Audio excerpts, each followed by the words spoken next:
Olá pessoal, tudo bem com vocês? Sejam bem-vindos a mais um vídeo de curiosidades históricas do nosso mundo. Vocês sabiam que antes do século XIX não existiam crianças? Ficou curioso ou curiosa? Vem com a gente! Eu sou o Daniel. Eu sou a Zana. E sejam bem-vindos ao canal Assunto ao Assunto.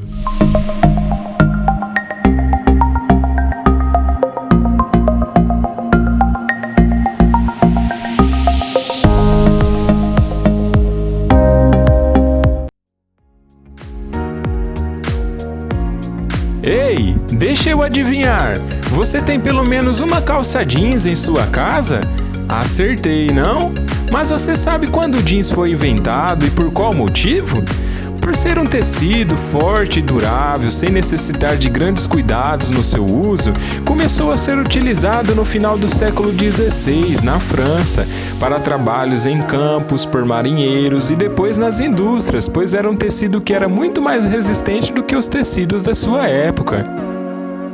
Começou a ser mundialmente conhecido a partir dos anos 1930, por causa dos filmes de faroestes e depois na Segunda Guerra Mundial, onde os soldados americanos usavam.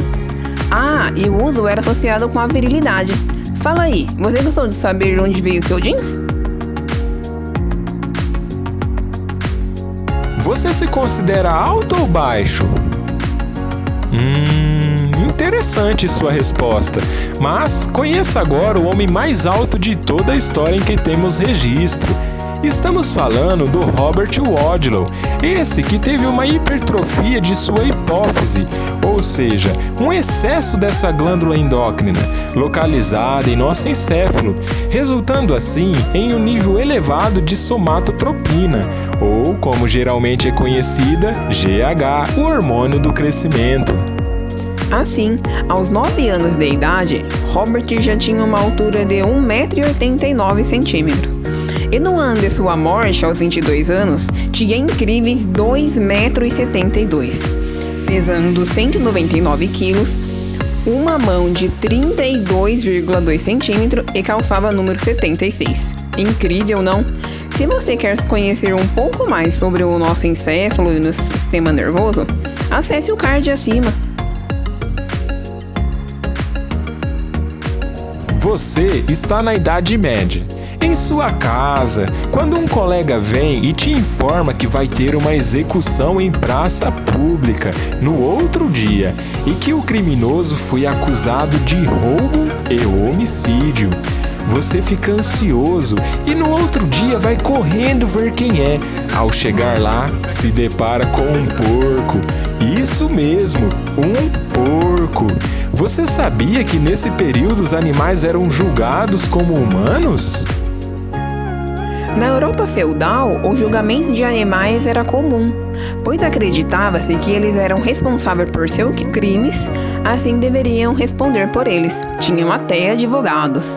Já imaginou ter que pagar um advogado para seu animal de estimação?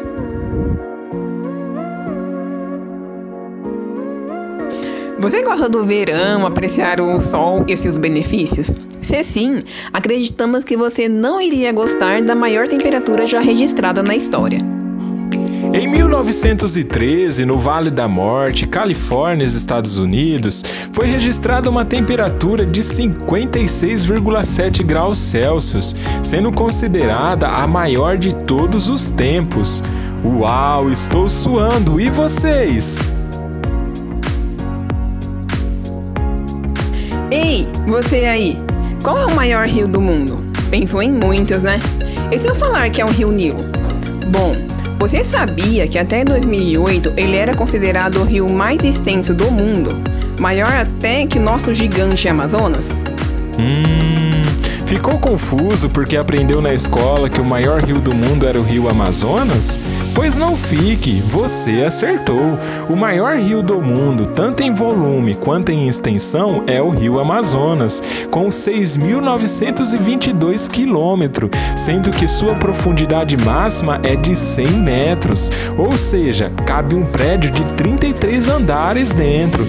Ah, e o ponto mais largo é de 50 quilômetros, ou seja, para Para atravessar nesse ponto de um lado para o outro, você terá que nadar como de Jundiaí a quase perto da cidade de São Paulo.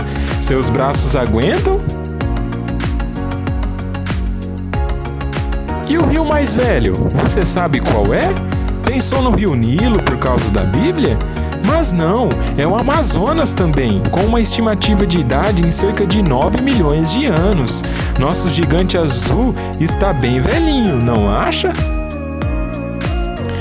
Bom, não se eu te disser que a Terra tem uma estimativa de idade em 4,5 bilhões de anos. Sinistro, não?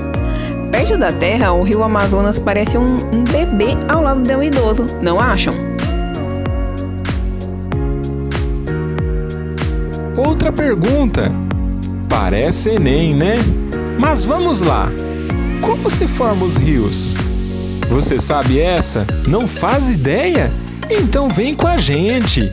Imagine que você ligou uma torneira e colocou um balde embaixo. Vai chegar uma hora que essa água vai transbordar e sair para fora do balde. E é assim que, de forma bem sucinta, o rio se forma.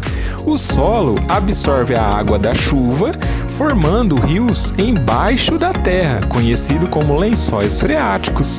E quando a água desse rio transborda para fora da terra, origina-se as nascentes dos rios, formando os mesmos. Há também outros tipos de formação de rios. Vamos imaginar que você pegou um copo de água e jogou no vidro do seu carro. Reparou que a água escorreu do ponto mais alto para o mais baixo e lá formou uma pequena poça? De forma simples, é assim que também se formam alguns rios. Dos lugares mais altos, como as montanhas, a água resultante da chuva ou de desgelo escorre para os locais mais baixos, até desaguar em outros rios, lagos ou mares. Muito interessante, né? Até o século XIX, não existia crianças. É isso mesmo, acredita? Nos séculos passados, não existia o termo infância, e as crianças eram tratadas de forma assustadoramente insensível. Os pais as consideravam um pobre animal suspirante, devido às grandes probabilidades de morrer com pouca idade devido às circunstâncias da época. Em caso de sobrevivência, salvavam primeiro os homens, depois as mulheres e, por fim, as crianças, pois eram consideradas inúteis, substituíveis, apenas objeto de produção, não tinham identidade própria, trabalhavam desde muito cedo, vestiam-se como adultos, não tinham liberdades para correr, brincar, eram julgadas como adultos. E sim, fica mais assustador ainda, pois as crianças mulheres eram consideradas resultados de malfeitoria e seu nascimento muitas vezes era motivo de tristeza. Portanto, o nascimento de uma criança era diferente de acordo com o seu sexo. Assustador, não? Eram adultos reduzidos nas crenças da época. A concepção de criança, como conhecemos hoje, foi começar a emergir no século XIX, onde percebeu-se que as crianças precisavam de um tratamento especial. Assim, começaram a diferenciar roupas e ter um quarto próprio, comidas mais adequadas à sua idade e uma mudança na crença social. Portanto, os pais e cuidadores começaram a valorizar e ter afeto pelas crianças.